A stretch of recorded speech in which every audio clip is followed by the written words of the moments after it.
CDN တွေဆိုရဲလောက်ခိုင်းတာအခုဝန်ထမ်းတွေအကုန်လုံးဒုက္ခတွေရောက်သူများနိုင်ငံတွေမှာဟမ်ခွေးတွေဖြစ် CDN သမားတွေဘယ်သူမှမထောက်ပံ့ပေးကြဘူး CDN အော်ဒါအဖေလုံးမကိုမေကိုလို့ရုပ်ရှင်မင်းသားမင်းသမီးတွေအခုတရက်နိုင်ငံထွက်သွားတဲ့ကိုမေကိုလို့တတိုက်ဖေလုံးမတတိုက်ညီတို့ထောက်ပံ့လား CDN သမားတွေကိုညီတို့ကြတော့ညီတို့ကိုလို့ယုံသွားတယ်အကောင်းစားအိမ်ကောင်းစားစားနဲ့ဇီဝထောပတ်နဲ့သူသားသမီးတွေကိုအင်္ဂလိပ်ကျောင်းနဲ့ဟမ်ဒီမှာကျောင်းတက်ကျောင်းထွက်ဆိုတဲ့ကလေးတွေက9နှစ်ရှိပြီကျောင်းမတက်ရတာတချို့ကလေးတွေငါတော့မှငါကလေးကိုငါအူးမြန်လို့ညီတို့ကလေးချင်းညံတွေကိုငါအသိလို့ဒါတော့ငါကလေးကျောင်းတစ်နှစ်နောက်ကျသွားတယ်နော်ဒုက္ခပေးတာပြည်သူကိုမျိုးစုံလှည့်ပြီးဒုက္ခပေးတာတခါလေအခု PDF တွေကောင်းစားသွားတာညီတို့လိုမျိုးဟမ်အခုကျောင်းထွက်သွားတဲ့ကလေးတွေ9နှစ်ကျောင်းကလေးတွေညီတို့လိုအင်္ဂလိပ်ကျောင်းတက်ကတာညီတို့သားသမီးတွေလိုမျိုးနိုင်ငံခြားမှာသွားပြီး special နေရလား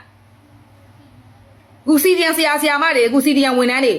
ညီတို့လည်းနေရလားဟမ်ကိုမေကိုလိုများတတိုက်ကိုမေကိုလိုခွေးတောင်စားထောက်ဖို့တတိုက်